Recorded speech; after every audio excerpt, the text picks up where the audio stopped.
سے یہ نسبت مل جاتی ہے وہ یہ دنیا تو کیا کائنات اس کے قدموں میں بچھ جاتی ہے۔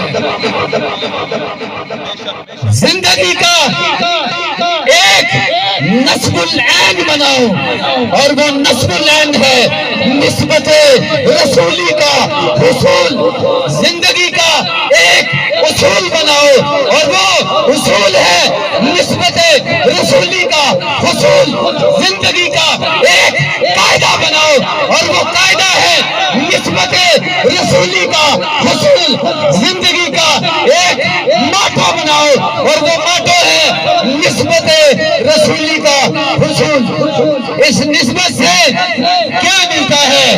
ابو بکر صدیق بن جاتا ہے،